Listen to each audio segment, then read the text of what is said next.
and welcome to the Liberty Ginger podcast. I am your host, Mike Ursery, and you are listening to the very first episode of this podcast. The Liberty Ginger podcast is the newest show to join the Think Liberty Network. You can find the Think Liberty Network at most places where podcasts are hosted, to include iTunes, Spotify, iHeartRadio, Google Play, and Stitcher. I'll tell you a little bit about myself. I am a journalist by trade. If you're a fan of Think Liberty and you enjoy reading their content, then you might recognize my name. I have been contributing to Think Liberty for the past 3 months, doing mainly news pieces. I've done a couple of opinion pieces here and there, but the main thing I do for Think Liberty is I contribute news articles, international and national both. In fact, I had one drop this week. It is about Jamal-Khashoggi, the Saudi journalist who disappeared in Turkey at the beginning of October, and his whereabouts, and even if he is still alive, are still unknown. Now, we're going to talk about that in this episode, but first I want to talk about what the whole point of this podcast is going to be. Now, as I said, I do news for Think Liberty, and this podcast is going to be kind of the same thing. It's going to be a news roundup type of show, and what I'm going to do is I'm just going to recap all the news from the news cycle each week. This first episode is premiering on a Saturday, and a new episode will drop every Saturday to recap everything that happens during the week. The weeks can get really busy. You might not be able to pay that much attention to the news during the week. You might be able to pick up on things here and there, but you may not be able to really pay attention to it. Not to worry. You have the weekend to catch up on news, and you have this podcast to help you catch up on everything that's happening. Now, I'd like to say, first of all, that I picked one heck of a week to premiere this first episode. If you are familiar with everything that's happened this week, you might have seen that Elizabeth Warren made a big announcement at the start of the week saying that she has evidence that she has a Native American ancestor, and that she, in fact, is telling the truth that she does have American heritage, only to find out later that the evidence really is not that strong. You might have also seen the following day, on a Tuesday, the President of the United States of America had a Twitter feud with a porn star. Now, this is the same porn star. It's stormy-daniels. A big announcement was made in her defamation case against the president, and we're going to get into that as well. And then we're also going to talk more about the situation with Jamal Khashoggi, his disappearance, and not just the information, but also the lack of information surrounding all of this. So let's dive right in. The week started first thing Monday morning. Elizabeth Warren, senator from Massachusetts, tweets out a video, and in the video it starts out with Donald Trump making attacks at her about her background, calling her Pocahontas. Donald Trump has said many times that Elizabeth Warren is lying about her Native American heritage. He calls her things like Pocahontas. He calls her a fake Indian. So she drops this video, and it goes into where it's interviewing her 3 older brothers, who are all Republicans. The person in the video is asking them how they feel about Donald Trump's attacks, and they're all saying that it's disrespectful and that it's ridiculous. I mean, he's not just talking about Senator Warren, he's also talking about them, since they are related to her. And then Elizabeth Warren starts to tell the story about how her parents met. They met in Oklahoma. She said that her father fell head over heels in love with her mother, and that they wanted to get married, but her father's parents were strongly opposed to it because her mother was part Native American. But even though his family did not approve of the marriage, her mother and her father, they eloped when they were both really young, and Her mother gave birth first to her 3 older brothers and then to her. And then she kind of goes into a brief telling of her life story about growing up. And then she goes on to talk about how she got married. She had 2 kids. She graduated from law school. She got divorced, got remarried, and then she started teaching. One of the attacks against Elizabeth Warren during her political career is that while she had a career in academia, she had used her Native American heritage to advance her career. In fact, in this video, there's a clip of Sarah Huckabee Sanders saying that.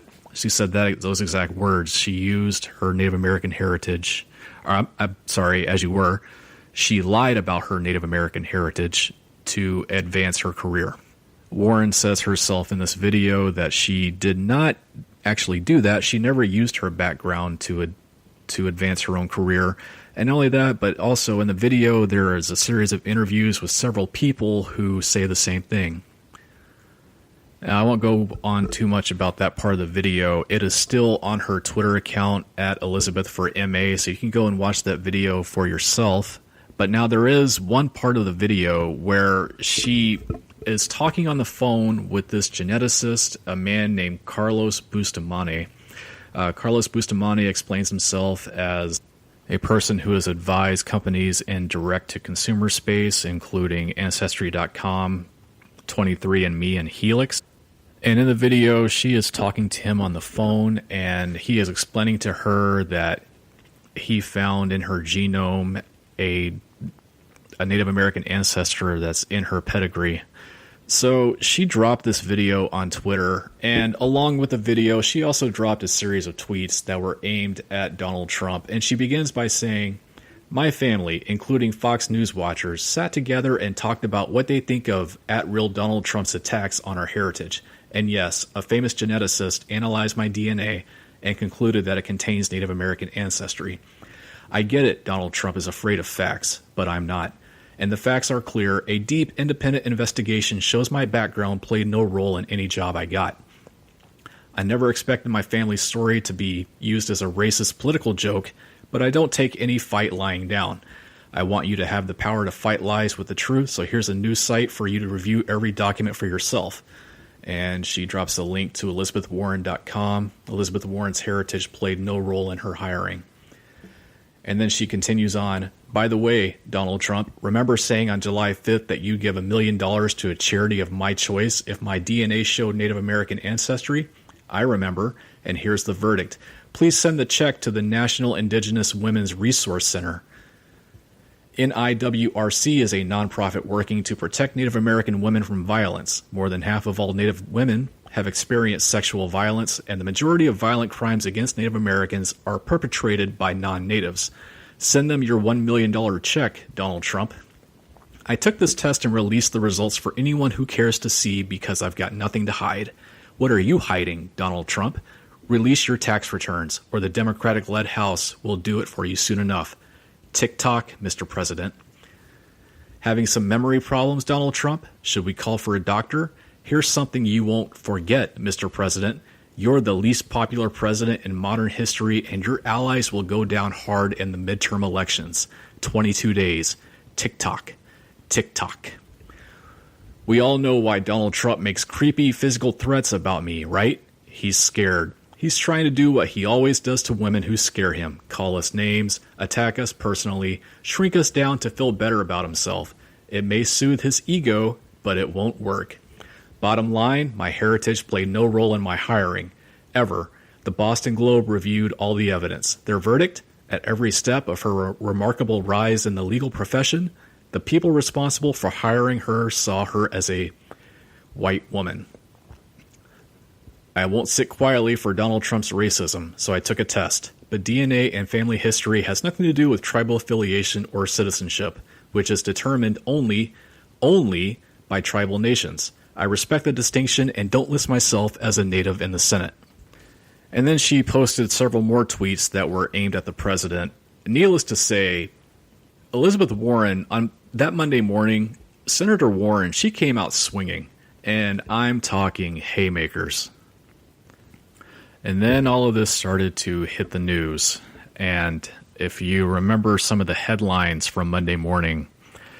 For example, ABC News, their headline said, Elizabeth Warren reveals proof of Native American ancestry. From CNN, Elizabeth Warren releases DNA test with, quote, strong evidence, end quote, of Native American ancestry. From the Associated Press, Senator Warren, DNA test shows I have Native American heritage. Now, the whole reason why she did this, it's pretty clear. I guess I'll say she's considering a run for president. And not only is she considering a run for president, but she's also considered being a front runner in a field of Democrats that are going to run in the next primary. They're saying it could be as many as 25 people. Some of the names that have been considered so far who could run could be former Vice President Joe Biden, California Senator Kamala Harris, New Jersey Senator Cory Booker. Bernie Sanders has even considered making another run for president, and then Elizabeth Warren. And Elizabeth Warren is one of the biggest names in that field. So it's very possible that she could be the one who wins the nomination. Now, if she were to be the nominee and she's going to run against Donald Trump, it's not just that she's running for president, it's that she's running for president against Donald Trump. And if you have an election between Donald Trump and Elizabeth Warren, all you're going to have is from coming from Trump and coming from the GOP, you're going to have attack after attack, calling her Pocahontas, calling her a fake Indian. They're going to continue that narrative that she used her background to advance her academic career. And so she put this video out to lay all of that to rest, to get all of that out of the way so that it can't be used against her later on. This was really to not just to give her confidence, but to give the Democrats confidence going into this next primary. And the immediate response to this from the left was pretty big. You got a lot of people on the left celebrating because Elizabeth Warren really stuck it to Donald Trump. She really stuck it to Trump, and she shut him up so he could stop talking about making all these racial slurs, calling her Pocahontas, calling her a fake Indian. And then as the day went on, well, I'll put it this way.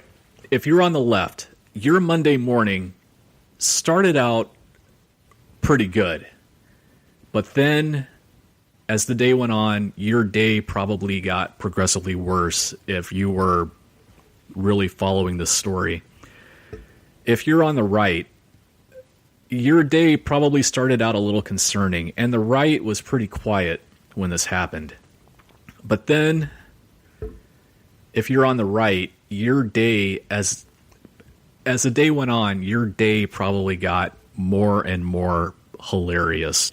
Now, what happened was this Native American ancestor, it turns out, lived 6 to 10 generations ago. Now, one of the publications to put out this story was the Boston Globe, and originally the Boston Globe had said that she was at best 132nd Native American and at worst 512th Native American. But then someone realized that they did the math wrong. And after redoing the math, now I'm not going to knock on anyone for getting math wrong because, frankly, I suck at math, and I reinforce the stereotype that a person who generally is pretty good at writing is really bad at math. So I'm not going to knock on anyone for getting math wrong. But whenever they did get the math correct, it turns out that she was, at best, 164th Native American, and at worst, 1024th Native American. Now, if at worst she is 1024th Native American, then that would mean that that's only 0.09%. That's not even 1%. It's hardly a trace.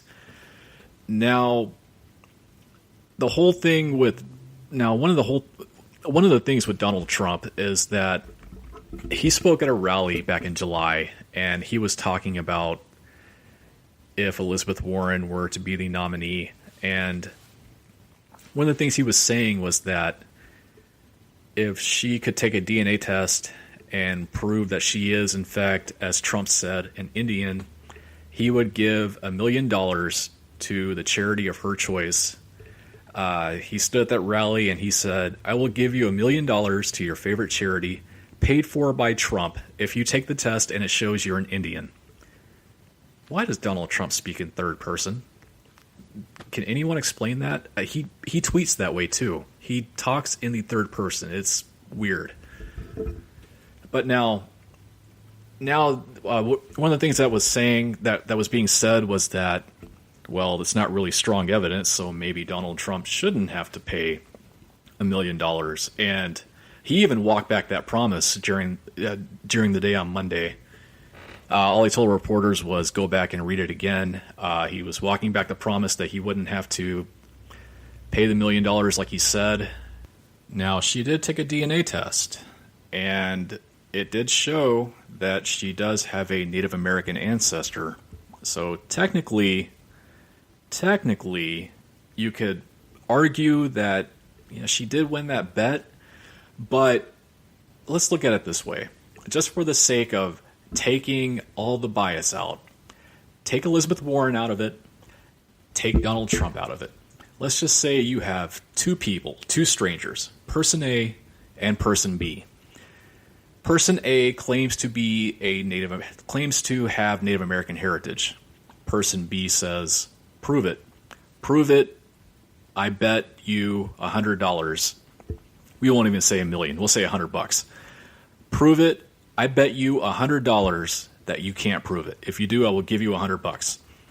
So person A goes and takes a DNA test, and the DNA test reveals that they are only 1/1024th Native American.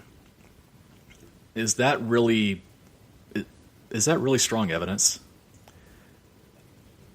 The headlines that morning were saying, one headline said, quote unquote, strong evidence of a Native American background.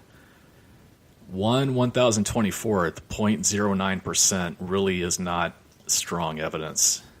In fact, that evidence is so not strong that Elizabeth Warren's momentum died fairly quickly after that math correction came out. In an article from The Hill, the tide on Warren's feel-good narrative began to turn by early afternoon on Monday, however, after the Boston Globe issued its second of two corrections to their original story on Warren's ancestry, citing math errors. Later in the day, the Cherokee Nation delivered what appeared to be the decisive blow to Warren's claim, calling it inappropriate and a mockery. Using a DNA test to claim to any connection to the Cherokee Nation or any tribal nation, even vaguely, is inappropriate and wrong, said Cherokee Nation Secretary of State Chuck Hoskin Jr. in a statement. It makes a mockery out of DNA tests and its legitimate uses while also dishonoring legitimate tribal governments and their citizens, whose ancestors are well documented and whose heritage is proven.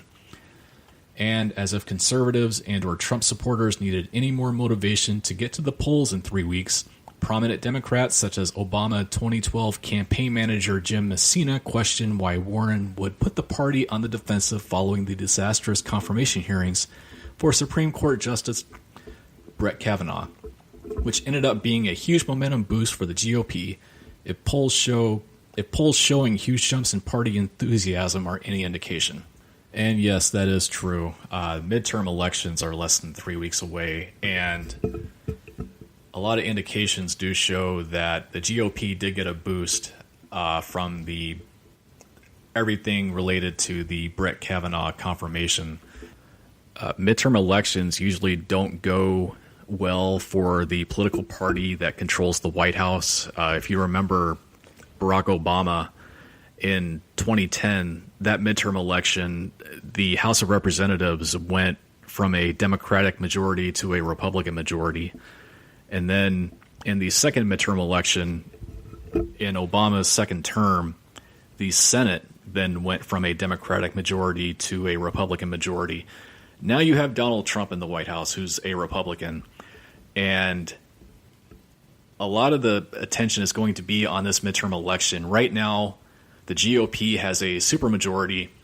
Donald Trump is in the White House. The Republicans control both the Senate and the House of Representatives.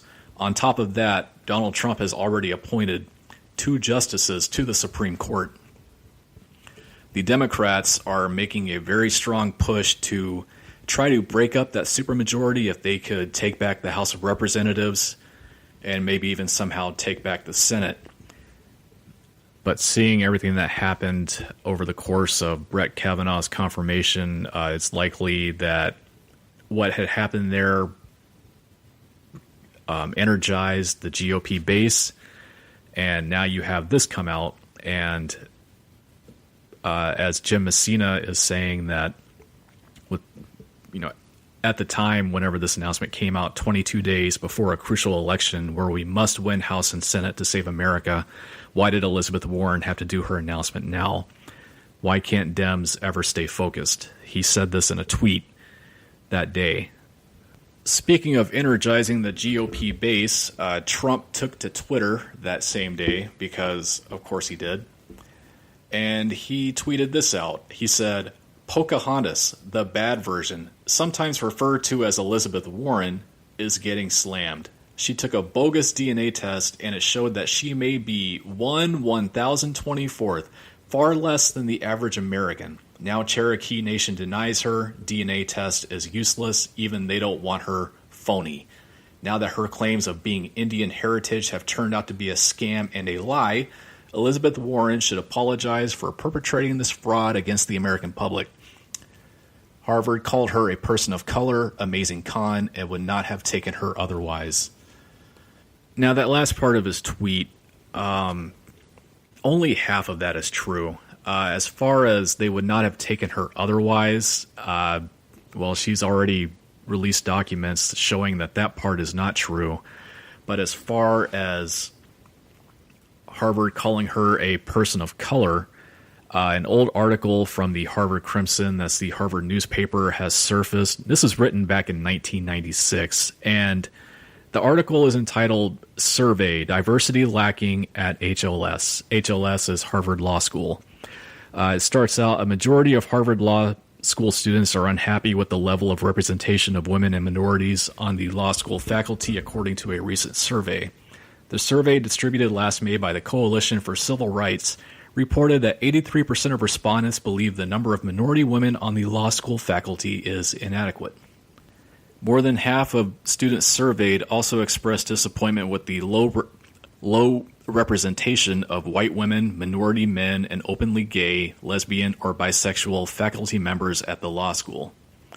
And then further down in the article, of 71 current law school professors and assistant professors, 11 are women, 5 are black, 1 is Native American, and 1 is Hispanic, said Mike Chimura, spokesperson for the law school. Although the conventional wisdom among students and faculty is that the law school faculty includes no minority women, Chimura said Professor of Law Elizabeth Warren is Native American. Now, the article talks about a lack of diversity at Harvard Law School back when this was written back in 1996, and I don't know, if anything, maybe it was just Harvard Law School just trying to show that they do have some diversity, because in the article it says 11 are women, 5 are black, 1 is Native American, and 1 is Hispanic. So 11 women, 5 are black. So 4 are white, 5 are black, 1 Native American, and 1 Hispanic. For all we know, I mean, this is 1996. For all we know, this could have just been Harvard Law School saying, "Well, here you go. Look at this. See, we do have diversity." And nowhere does it say that anyone was hired because of their race or because of their background. It's just saying that they do have some diversity there. Probably not as much as they would have liked at the time, but they do have some. I won't spend too much more time on this one topic, but Monday certainly was an eventful day from start even on into the evening.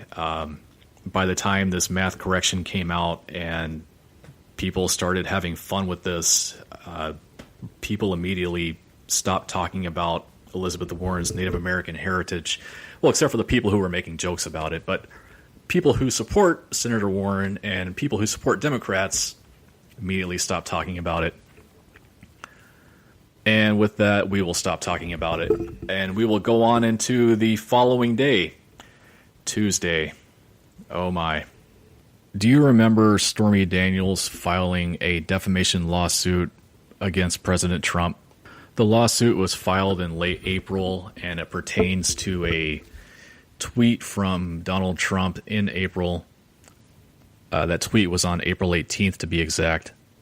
And the whole point of the tweet was that, so originally Stormy Daniels had said that she wanted to go public with her affair with Donald Trump back in 2011, and then there was a man who had threatened her. She released a sketch of that man. If you remember, it kind of looked like Tom Brady, but with more hair. People were having fun with this whenever it came out. And in this tweet, Donald Trump called it a con job and called Stormy Daniels a liar. So the lawsuit said that she had suffered damages in excess of $75,000. This article from CNN on April 30th says, by calling the incident a con job, Mr. Trump's statement would be understood to state that Ms. Clifford was fabricating the crime and the existence of the assailant, both of which are prohibited under New York law as well as the law of numerous other states.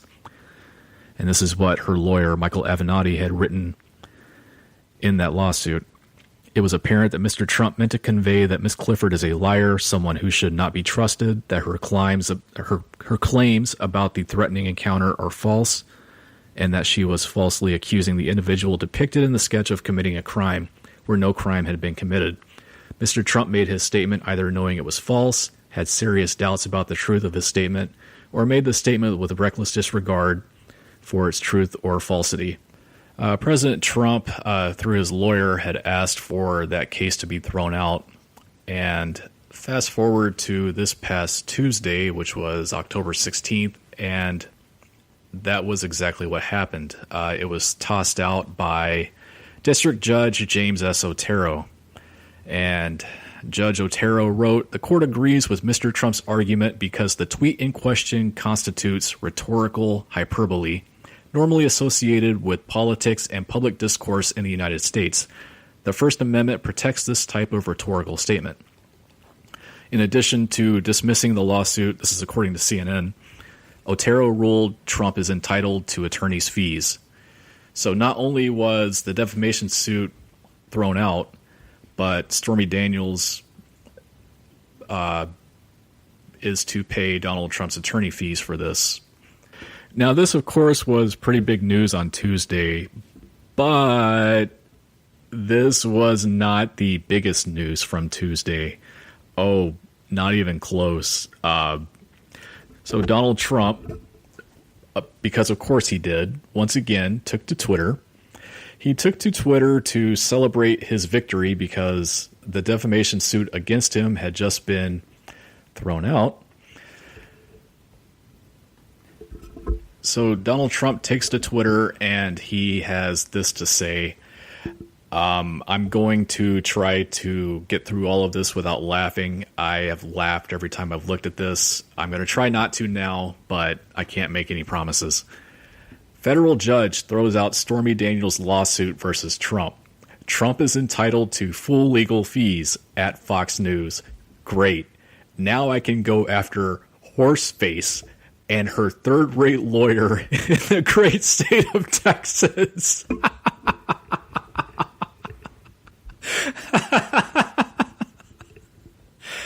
She will confirm the letter she signed. She knows nothing about me. A total con. The President of the United States of America wanted to insult a woman, so he insults her looks by calling her Horseface. This dude, yes, I did just call the president this dude. This is America. I can do that. This dude actually tweeted this. He called her Horseface. Now, one thing about this is that you could easily turn this around back on him, because you have to remember that the whole connection between Stormy Daniels and Donald Trump is that Donald Trump had sex with Stormy Daniels back in 2006, and 10 years later, his lawyer at the time, Michael Cohen, paid Stormy Daniels $130,000 to stay quiet about it. This was hush money that he gave to her. And that's really at the very core of this whole thing. But now he has called her Horseface, but could you say that even though he's taking a jab at her, isn't maybe he also taking a jab at, I don't know, his own standards maybe? But for the rest of the day on Tuesday, and even days following, this tweet right here has been at the forefront. Not that Donald Trump was having sex with Stormy Daniels while his wife was at home with their infant son. Not that he paid her hush money. No, all the rage for those few days has been that he insulted a woman by calling her Horseface. Okay, well, first of all, this is Donald Trump we're talking about, and he has said way worse about women before. So I really don't know why people are surprised.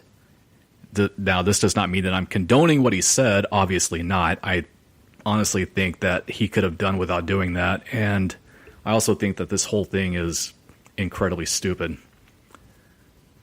At the same time, that is funny. I mean, the fact that a sitting president had actually tweeted that out is just funny to me. That is hilarious. Something can be funny and also be embarrassing at the same time. Yes, that is very embarrassing, and I have no vested interest in either the left or the right, really. And I look at this and I just think it's stupid all around. And it doesn't stop there. No, because Stormy tweeted back. What she did was she retweeted Donald Trump's tweet, and she added this to it. She did a quote tweet, and she said, "Ladies and gentlemen, may I present your president. In addition to his shortcomings, he has demonstrated his incompetence, hatred of women, and lack of self-control on Twitter, again, in all caps, and perhaps a penchant for bestiality. Game on, Tiny." So here we are, America in 2018. We have the President of the United States in a Twitter feud with a porn star where he is attacking her looks and she is attacking his, I would say that maybe this is peak 2018. Like maybe 2018 has reached its peak with this exact moment, but I've said that so many times over the course of this year, and it's led me to believe that this is probably not it. There is probably going to be something else that is even worse than this. We'll just keep watching. It's the middle of October. We'll see what happens. 2.5 months to go before 2019. So this past Monday, Elizabeth Warren's big announcement, which turned out to really be not so big of an announcement, and then everything that I just went through that happened on Tuesday. And then we go into something that isn't so lighthearted, but is actually quite dark. You've probably been following what's been going on with Jamal-Khashoggi. He's been missing since October 2nd. The last place he was seen was at the Saudi Arabian consulate in Turkey. He was there to file marriage paperwork. He was set to marry his fiancée, who is from Turkey. Her name is Hatis Singiz. I hope I'm saying that right. Last time he was seen on surveillance footage entering the Saudi Arabian consulate. There is no footage of him leaving. Khashoggi was a Saudi Arabian journalist. One thing about him is that he was very critical of the Saudi Arabian government, particularly critical of domestic policies enforced by the Crown Prince of Saudi Arabia. His name, Mohammed bin Salman. People call him MBS. And he had criticisms of MBS. For one thing, MBS was trying to show off this image that Saudi Arabia was going to become much more moderate. He had made some changes, like, for example, for the longest time, women were not allowed to drive in Saudi Arabia. He changed that, and women were allowed to drive. But at the same time, he was trying to crack down on dissent within the country, and this is something that Khashoggi did not agree with. And he had wrote about this, and it angered the Crown Prince, and it angered him so much that Khashoggi left the country. He moved to the United States, to Virginia, and he began writing columns for the Washington Post. Now, one thing that is very ironic here, the Washington Post published the last column that Khashoggi wrote before his disappearance, and what he wrote was an opinion column, and it was entitled, "What the Arab World Needs Most is Free Expression." And looking at the title of that column and looking at the events that have passed and looking at what really happened with his disappearance, that is really creepy, first of all. Second, it is believed that Saudi Arabia had this man killed because they did not like the things that he was saying. He's a journalist. He is writing. He is speaking his own mind. He is saying what he thinks needs to be said. That is one thing about journalism. Now, as someone who works in the journalism field, seeing what has happened to this man and thinking everything associated with it, that is terrifying.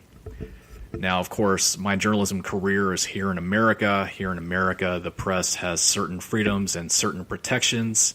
One of those is being critical of governments, whether it be the federal government, state governments, local governments, what have you. The press here in America enjoys that kind of freedom. And rightfully so, because the press is meant to be a watchdog, to watch what the government is doing, ensure that there is nothing the government's doing that they're not supposed to be doing. Now, one thing to take note of with this is that, according to some different news reports, the Saudi Arabian government had tried to convince him to return to Saudi Arabia before his disappearance. For example, from CNN on October 11th, in this report, Friends of Khashoggi said the Saudi government and pro-Saudi government think tanks tried to convince Khashoggi that it was safe to return to Saudi Arabia. According to one friend, officials at the Saudi embassy in Washington, D.C. would treat him nicely while trying to convince him it was safe to return. From the Washington Post on October 10th, the Crown Prince tried to lure Khashoggi back to Saudi Arabia. According to information intercepted by U.S. intelligence, MBS offered Khashoggi a high-level job working for the government and protection, and says that he never accepted that offer. So that makes his disappearance seem even more bizarre. Now, in the beginning, Saudi Arabia had came out and said that they knew nothing about his disappearance, but Turkey was saying otherwise. In fact, Turkish investigators were saying that they had proof that Khashoggi was killed inside the Saudi Arabian consulate at Turkey. They said they claimed they had recordings that proved that Khashoggi, that he was murdered and that his body was dismembered while he was inside the consulate. Now, remember, again, he was never seen leaving. His fiancée was sitting outside the consulate while he went inside. She never saw him leave. There's surveillance footage that shows him walking in. There's no video evidence that shows him walking out. Originally, Saudi Arabia had said that he did leave, which is very bold, I think. No evidence of him leaving. However, Saudi Arabia insisted that he did leave the consulate that day. But he's not going to leave the consulate and just disappear from his fiancée, who is waiting outside for him while he's inside getting marriage paperwork, is he? I don't think so. That would be so very bizarre if that were the case. And then it gets even crazier. A Turkish newspaper called the Daily Sabah published a report on October 11th that said that 15 Saudis flew into Turkey on private jets. And they flew there with the purpose to target Khashoggi. The Daily Sabah's sister publication, a newspaper simply called the Sabah, had revealed the identities of these 15 Saudis. One of these men is a person named Maher Abdulaziz Mutreb. He is a Saudi diplomat who was assigned to the Saudi Arabian embassy in London back in 2007. And upon further research of this person, there is several photographs of him traveling with MBS around the United States and also around Europe. So this is a person who is close to the Crown Prince. Another man who was identified, a man named Salah Muhammad Atubayigi. He is a forensic expert. It turns out that this is a person who works within Saudi Arabia's Interior Ministry at the Forensic Medicine Department. According to Turkish media reports, he was tasked with cleaning up evidence at the scene of Khashoggi's murder. So what they're saying is that 15 men flew to Turkey from Saudi Arabia on private jets because they knew that he was going to be there. They knew he was going to be in Turkey, and they somehow knew that he was going to the consulate, which is so very strange. And they met him while he was inside the consulate. They cornered him. They interrogated him. They beat him. They murdered him, and they dismembered him. And now he is nowhere to be found. Another thing that is very bizarre is that, according to a CNN report, U.S. intelligence has intercepts of Saudi officials discussing a plan to get Khashoggi back to Saudi Arabia.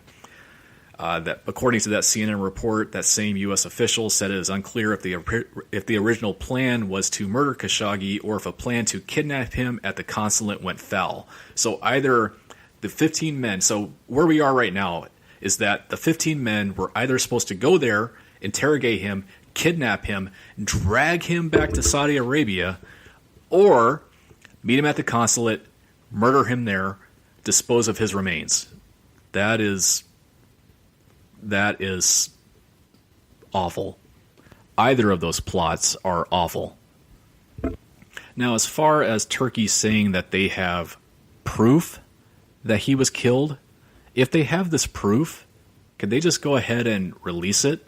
Because, well, first of all, Saudi Arabia is an ally of the United States. Saudi Arabia is buying weapons from the United States, and all of us back here in America would certainly hate to know that one of our allies who buys weapons from us does something so evil and so grotesque, all because you don't like what this person is saying about you. That is horrible. But more importantly, this man left behind a fiancée who saw him walk into the consulate, never saw him again after that.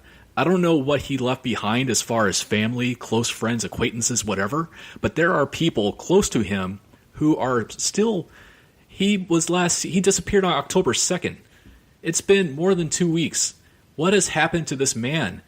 If Turkey has this proof, and they can prove that he was killed inside the consulate by 15 Saudis, can they just go ahead and release that? President Trump did a interview with reporters on Monday morning, October the 15th. And Trump had reiterated that Saudi Arabia did not know what had happened. And then he threw out this suggestion that it could have been done by rogue killers, which around that same time, it was being reported. The Wall Street Journal put out a news report that said that the Saudi government was considering saying that rogue operatives had killed this man by mistake in an interrogation gone wrong. So these 15 men apparently took it upon themselves to get on private jets, fly to Turkey. Somehow they knew this man was going to be at the Saudi consulate in Turkey, and they met him there, decided to interrogate him, and then things went south and he ended up dead. Right. Sure. I'm pretty... Yeah. We're supposed to believe that. Trump has also been really careful about his words relating to this. And there was one thing he said that now the United States has this weapons deal with Saudi Arabia. It's worth like $350 billion over 10 years. The U.S. has already received $110 billion from it. And Trump is worried that Saudi Arabia would pull out of this weapons deal and, according to his words, give that money to Russia or China. He also did an interview with 60 Minutes on October 14th on CBS, and during that interview he said that there would be, quote, severe punishment, end quote. He didn't really specify what that was, but at the same time he just kept on showing confidence in Saudi Arabia's claims that they had no involvement with this disappearance, or at least with now where we are is that the Saudi Arabian government had no involvement. Well, at least the very top echelon of the Saudi Arabian government anyway had no involvement with this man's disappearance. Now, Trump had sent Secretary of State Mike Pompeo to Saudi Arabia and to Turkey. He sent him to both countries, what was being called by Newsweek as a fact-finding trip. Now, originally, he went to Riyadh to meet with the Crown Prince, and they had this meeting, and he walked out of this meeting, and when he walked out, he was met by reporters, and of course they were asking him about the meeting, and what he said was so weird. He said, "I don't want to talk about any of the facts," and also said that the Saudis did not want to talk about the facts either. What? Isn't that why you went? Isn't that why you went to Riyadh? Isn't that why the president sent you to Riyadh? To talk about the facts and try to find out what happened? Find out what Saudi Arabia knows? Find out what Turkey knows? That is just so strange to me. But then this comes out from CNN on Thursday, October the 18th. The Secretary of State Mike Pompeo's smiling photo op with Saudi Arabia's Crown Prince disguised the reality of a blunt, tough meeting in which the top U.S. diplomat told the royal his future as king depends on his handling of Jamal-Khashoggi's suspected murder. A source familiar with Pompeo's Tuesday meeting with Saudi Arabian Crown Prince Mohammed bin Salman tells CNN that the smiling photo op between the two should not be read as an indication that the meeting was friendly. Instead, Pompeo told bin Salman in no uncertain terms that you had to, quote, own, end quote, the situation, and that, quote, that every fact is going to get out, end quote, said the source, who added that the smiles between the two men ended when the photo op did.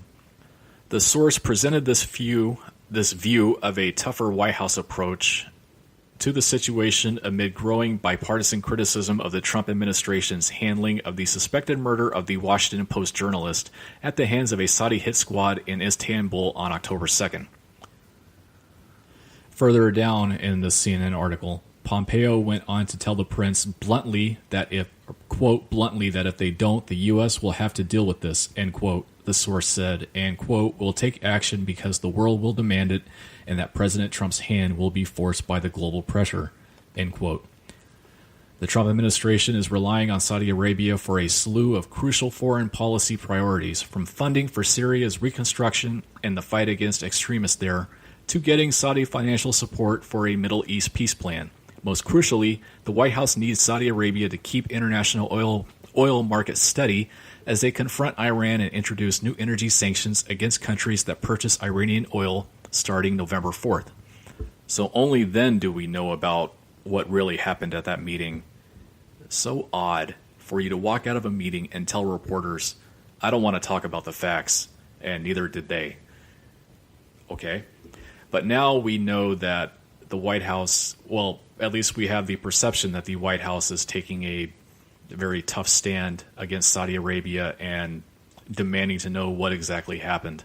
What we also learned on Thursday, that being October 18th, is that Pompeo told Trump to give Saudi Arabia a few more days to complete their investigation into what happened. A few more days, so I'm guessing maybe through the weekend, maybe by the beginning of next week, we'll start to get some answers about what really happened to this man.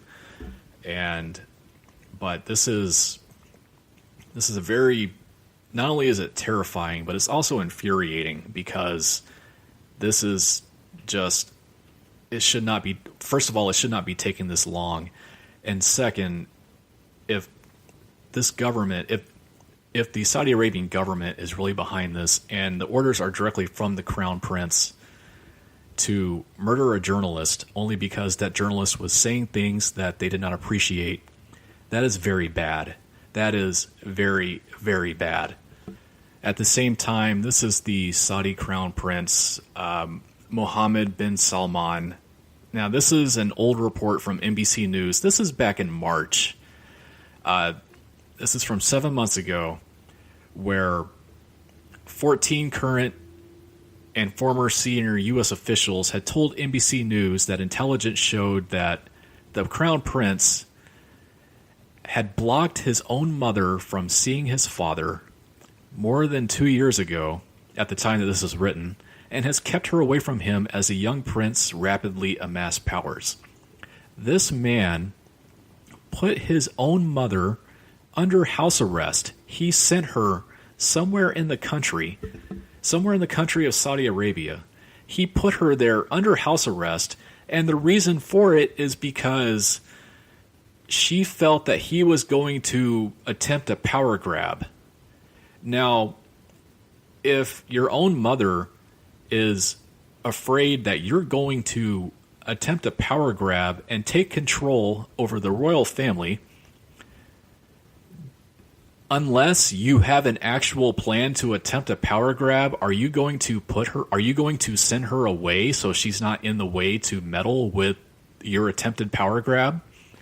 And if you're not attempting a power grab, are you going to assure your own mother that, no, Mom, I am not going to attempt a power grab, you have nothing to worry about?